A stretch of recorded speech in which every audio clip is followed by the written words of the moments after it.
Episode more covered over daily update vision. And now should you made in subscribe my YouTube channel, like and share and follow comment section. Ya beji brand ya kame tifo nyina. Wase kende Agyapong expose Afenyo Markins. E dien hu no expose Afenyo Markins. E mu rem ni nkuti eye expose Akroma, eye kende Agyapong expose Afenyo Markins. Because Afenyo Markins over late wa ye misconduct bebre e mu rem. Mahama asembe na waka. Eye Ghana Education Service onabo eye Haruna Idrusu sembe nso no de atudwa emu nra sansem ni nyinam. God bless you. Niti wudi nso so okay na ora asem nye omu kikenya na Dominic niti nso de ne ho abaji mu na obi amusa no hwe o na me yase ne ni video but yakwa ye ye nya ye bebo akyem around 10:35 asem na make no and na jofo be 10:35 p.m. no mu jiro mu na so ye debate na Dominic niti wa hyase e na me enfumso bi ani me ho ana obi abusa say enfumso bi wo Gabi obi amfrɛ wo ana me ye minister nye nne mrahye bedwafia no na me ye leader ana obi po CV dia ye bibi ana ana sa ora no mohwe ye mo ayaye mo ministers no sa abra mo communities ahodo mafutu amede be ma mo no say mama ko me mama betiso okuye to why minister pay o Dr. Manebo ama ye minister pay o me say ministers His Excellency John Dramani Mahama Apa omunyina no they have the experience o yeah say Sam George na no onye minister now we presidential staffer and what communication committee no so no no onye nipa atoa Dabi etibra na esla ye ne normal na what they say o man Ghana sika de to o man Ghana sika egu na they say Ghana for adaje no de dia kase etwitwa ne ho no na honorable Sam George ni de atie na watwe Ghana for adwen e de asiso and then when you akwenya so be serve as minister within that sector him dia wo die na di wo manim our appointment committee no yes him dia wo die na di and that is what they cannot stand the confidence that Sam George wo strength so high yes it will my say entefre no high ni to mo so no omo ne na bia atete kwam se medical aka kire se omutiri mu po MPP amanyoko ntiri mu po ene se abanya memu oba bebu no omo be ne basa enye na ne first time omo ahohoro omo nsa e de afiri bibi ho kwam ye hwe abakwasem a 92 omo boycott parliament enti constitution ye chiro no MPP for nsa nim yes wo mo nka ho so mo pa na be benefit omo pa na be benefit every constitution what the make sure na bibi biara ebebo o man Ghana kwame MPP for hohoro omo nsa free ho and enye ne na ehase enti saa de omo ye no mo na Afenyo Markins so obi ka saa ne ye e kire so omu ade aden one fan year speaker of parliament bisabio ye ba beto oba December mu na parliament nsem ikotwi kobrema ba then one country speaker of parliament o man Ghana bisabio enti yanka so no so omu ade na ni nso ade oya hantan oya homaso Ghana for hwe ede ne yanim fa wo Afenyo Markins ede na Kennedy Agyapong ko ka wo bedwam ede fa ho woni enti a ya mo anya minister and also be ya no yes bra be ka kire so we say you are in the game of bibia be ya no so social media no ta wo so yes you were social media yes Facebook power 979 yes aye kasafidie nyina tumi fie yes what do you say? We are unstoppable, we are unbreakable. The more you know. The more you know. Our TVS wise. Yes. Hana bibia obese who Eti Kennedy Agyapong the wasam betu da. Yes. Wakan wo bedwam. Brabe ya no wo bedwam. Yenti ya ma wanye minister. Yes. Eti ono so mra me ya no na Ghana for. Eya tente wure ta wo to. Wo so wo atra eja so. Afenyo Markins de kwame eni se Ghana for a o ma to abade ama eni se amanyako ni His Excellency John Dramani Mahama eni se o mutie ni bia wo o matwam emfie nwotwe o mantimi anya bibia amfa mo man no na sese eni so ade hunu His Excellency John Dramani Mahama esi nani so be ma o manya fa ne ntama pa bia fra no and eye kasai what tripartite committee yes o matena se aye ba bedwendwen enkwan ya minimum wage no ye be pagya mu so we are going somewhere what did they make a kasai committee e betena se yes na o mato adwen no ma pe kwan ya ye be bodwa na ya hwe free SHS no yes eno ma ntene ensem fata no ya sase ase committee no kwame this adwuma no is a visionary leader woko baby obi enisuade hunu bi esane nsa yete kromo na mo fra no tro exams you last year na waye ka so hwe no se omani de waye keka 180 million Ghana cedis ama enre ya se Newz so Newz for your whole press conference yes extra by say extra YX say or release results. Remember, what did they make a journal here? Under this president or the VSHS by you, when Timmy and Joe Wayek for coming, so you am a friend train, Wayek for CZ.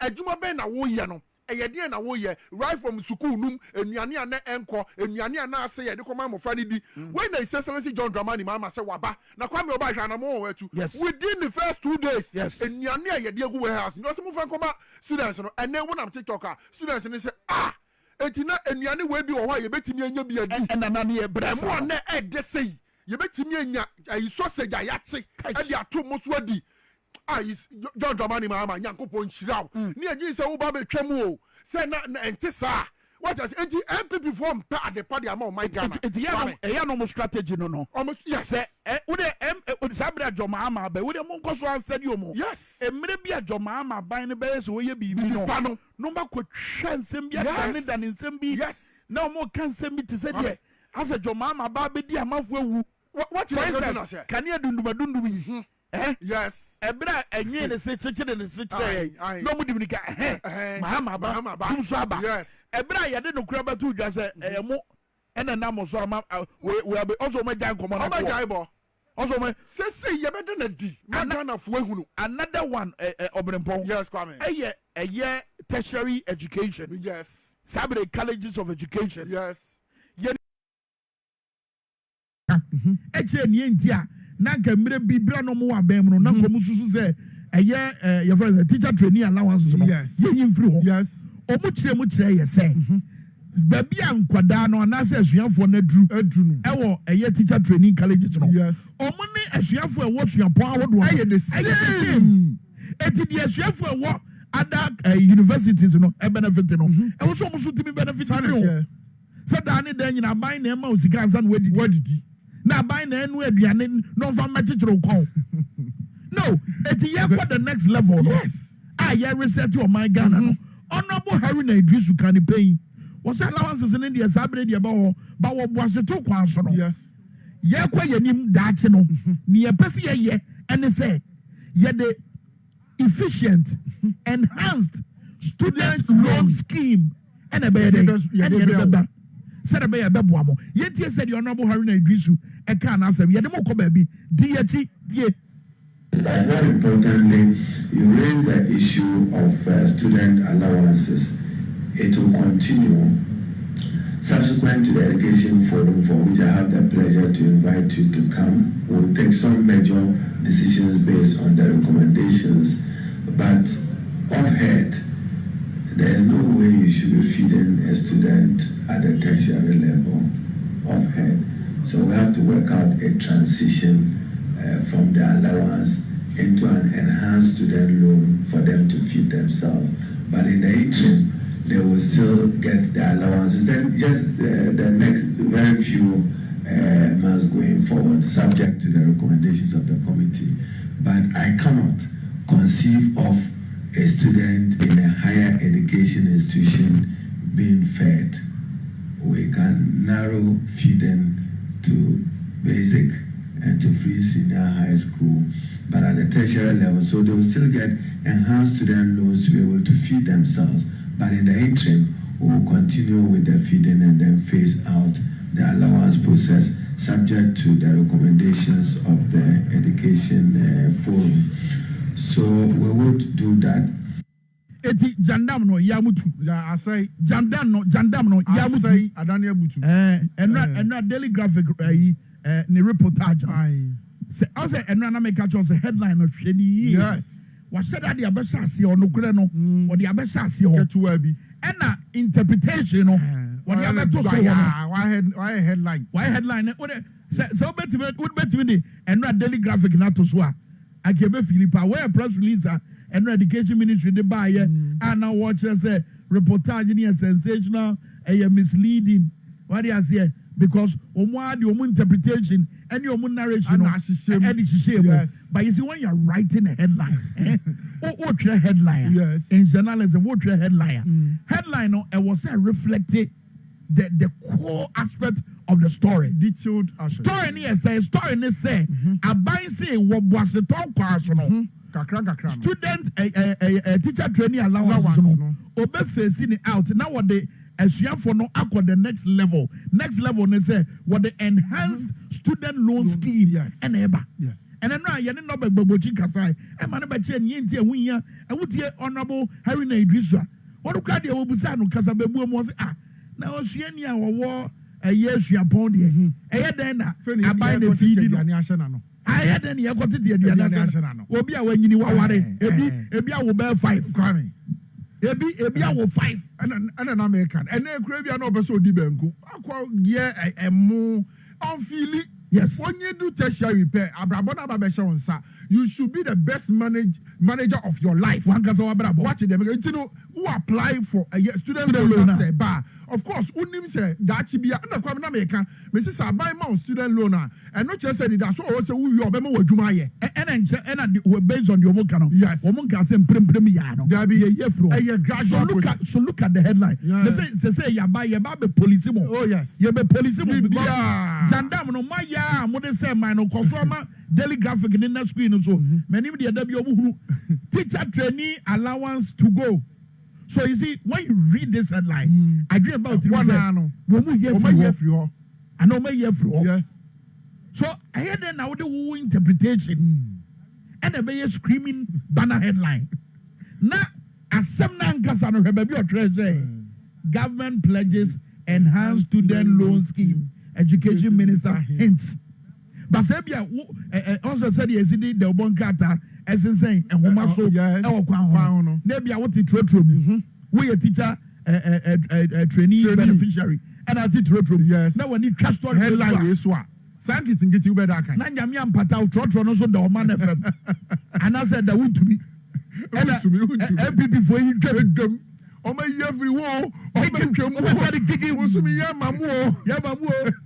Oh, Bonnie, I was also. So a grandma had attack. John Mohammed Shian lessons. Cannon come out for years and no major. But also, Mudi Bessie, almost the Abba, and more quite say ya, penny say ya, more quite already see, nobody church Munai Abba. His Excellency can't promise a memo or the Ghana for and on your Marco. That's right. The Bessie will be an over in Ghana for that. That's right. Memo say ye, say ye, the interview of a damn wedding. It's quite a young one say we see. Assembly beba. And no Ghana for 1 year. One was on Bebano Babich, said you Muguso Moyano. And Shamima Muslim Beba and some would SCA or the Church Musubabre, Wabra Bonon Kroba. Quick one, resetting Ghana no, a chance if we are green. Yes. Said you will see green woman, what green for woman home. Yes. And then normal be our yano, and then the bed idea and Pampaze resetting agenda and also. And leadership and a chequino. So President Mahama Bay all of a sudden, Metropolitan Assemblies, also your Mutaya by yes. Kumase the over task force for no no mercy about Yamaso said baby is in a ne ebimu eta allege say abaye for no we are no Jesus guy there now shade bi esiwo Kumase Metropolitan Assembly and yada bia ne bebeka bad news said ya this is a good news as a good news way adwin etete no say yade ye adwuma reset no ebe no Care made the statement about but wasn't missing but found money. Because no busy guy one announcement you care media ever home but story in ye. The Kumasi Metropolitan Assembly wishes to inform the general public on the missing but found money. The facts of the matter are that 2 Metro guards who were stationed at Gate 7 of the KGTM Market, aka Dubai, of the 2-4 roundabout, apprehended and retrieved an amount of money from a pickpocket last week, Wednesday, 29 January 2025, around 12 noon. According to the Metro Guards, the pickpocket stole the said amount from a middle-aged woman, but efforts to trace the woman proved futile. The money has since been brought to the Kumasi Metropolitan Assembly main office at Edum. The owner can come to the public relations office for identification and collection. This is solid. Oh, yes. Under normal circumstances, under normal circumstances, what is the kind of I won't take that. One announcement. I say next can mode. Neso. Yes. And 500 be 7,000. Sky yet to me at Tron, a Yidia Bassino. Yes. Let's can move. It would do. You think I buy or no, we are so Yaba, Kwame Ann and Saka, huge sum of money because Kwame come by this time. So City Guards, Metropolitan City Guards, and Metropolitan Guards. Yes. I was here boom on my yard. Setting Ghana agenda. On my yard. And I dream be saying yes. And you did a memoir. Yes. On my mine. So I did Enya with the fact, Debbie. Adi Enya with the and Jim Boss. And monk of Wapo, Debbie, saying a city guard that you man, yes. A man for our Motunto Monoma, our Quao, a Yana Mokwajis, Eddie Fromono, Wokadano Bombay, and a bit of Mammy and Nisika, young fans say, Yamin Sadio, Kunyanisika, or Bombay, some pie upon a bubble. Yes. So, Quami be a sober be a massage, and the young friend to a young friend to your home. I was saying, you know, was not yet a Como, I would want to that's holding you back. I want that to be on record. But the approach, Mr. Speaker, is not the best. The approach is not the best. If he still wants to proceed, Mr. Speaker, in spite of all I have said, I would not mind. Of the nominees, we have only two issues. We are voting, we are taking you through a secret ballot on two nominees. And I've indicated to you, the Honorable Sam George and Honorable Ablakwa. All the others, can I finish? Can I finish? All the others, by consensus, we don't have a problem. However, those documents that they promised bringing. The honorable cheating in geopolitics, it cannot be a winner takes all. There must be concessions. That's right. If the approach to America, to the rest of the world, is that I can take everything and you cannot take everything, Canada is responding. China is responding. That's right. He's even threatening the BRICS country, which is strengthening itself. Now China has moved its order of some grains to China, to Russia. That's right. Do you see it? Yeah. So in a geopolitics where you are not the only provider of some services or products, no, you don't become such. You don't give that kind of image. But I'm saying that whatever the Western countries decide to do by way of closing their borders can only work for us if we position ourselves. In Kenya, Ruto convening now to relook at AU reforms, the Africa, because we have everything to work for ourselves. Indeed, your population, Africa is going to be the youngest continent within the next decade, having the mass of youth who, if we gave them education, the right education, more and more the right skills and the right opportunities, why would they go on a perilous journey across the Sahara to opportunities that are non-existent and suffer the indignity of being deported? A lot of people. Ghana is on the list. Nigeria is not even on the list. Surprisingly, of the countries where the deportations, air costs over 6,000. That's a lot. You know. And this is the time to rebuild the Ghana we want. Ghana baby any prosomo America citizens, of course. Citizens. They have to come back. And we cannot close our doors to our citizens.